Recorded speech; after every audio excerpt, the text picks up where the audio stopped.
printemps arabe, parce qu'une grande partie du mouvement des printemps arabes, notamment en Tunisie, a pris naissance dans un milieu rural, anciennement rural, un milieu rural dépossédé, donc, et même tribal, détribalisé, donc un milieu archaïque, qui devrait normalement être, en croire les savants contemporains, un milieu n'ayant pas de rôle à jouer dans une société nouvelle, alors qu'en fait, il peut y jouer un rôle d'avant-garde, nous le voyons.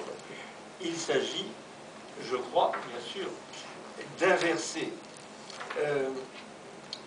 les tendances à la hiérarchisation qui ont été celles que nous avons connues jusqu'à présent et faire en sorte que ceux qui ont été le plus délaissés, qui ont eu le moins la parole, y accèdent à la fois à la parole et à l'attention générale, à l'attention d'autrui.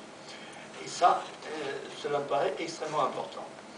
Alors, quand on parle d'autrui, il va de soi que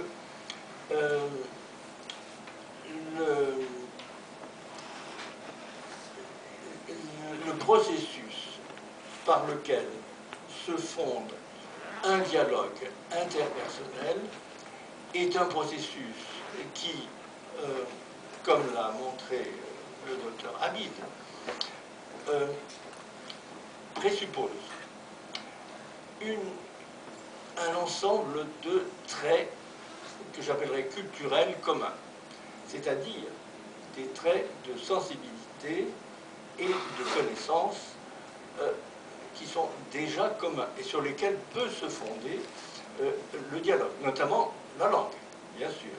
Mais par-delà la langue, il y a évidemment tout ce qui l'entoure dans l'éducation de l'être humain. Et tout cela a été acquis de quelle manière? Évidemment par des rapports interpersonnels. Donc, cette société nouvelle, elle n'est pas radicalement différente, sinon qu'elle va plus vite et qu'elle progresse plus vite, des sociétés anciennes, des sociétés plus anciennes, dans lesquelles, effectivement, l'individu ne pouvait exister, ne pouvait vivre qu'à travers les relations interpersonnelles qui lui offraient des bases d'une réflexion se voulant autonome.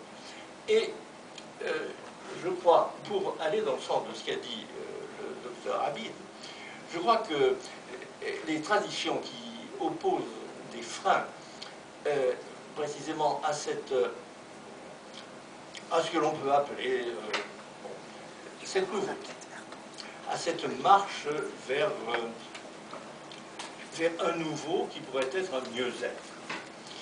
Ces forces traditionnelles sont des forces qui s'opposent à l'autonomie, pour différentes raisons. Et là, je crois que cela mérite d'être analysé.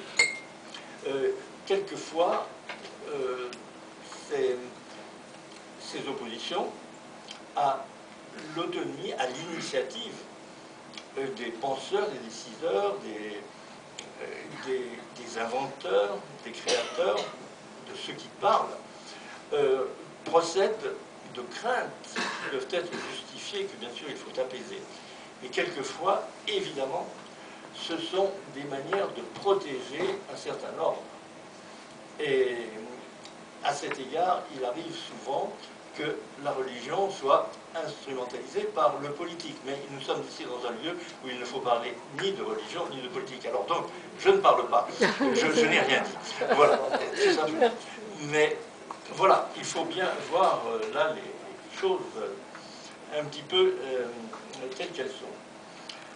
Mais il me paraît évident qu'à travers tous les travaux qui ont été faits, et ils sont très très nombreux, et qui nous amènent à avoir une pensée interdisciplinaire et créative, nous pouvons progresser dans une voie propre à nous rendre la vie meilleure. Et là, je veux juste, pour conclure, ce n'est pas vraiment une conclusion, mais noter un point, c'est l'opposition entre le travail et le non-travail. Toute communication tendant à développer sa propre appréhension du réel à travers un dialogue, voire une délibération. Cela est un travail. Et évidemment, ce n'est pas un travail rémunéré. Donc, j'ai l'impression que c'est la notion même de travail qu'il faudra remettre en question.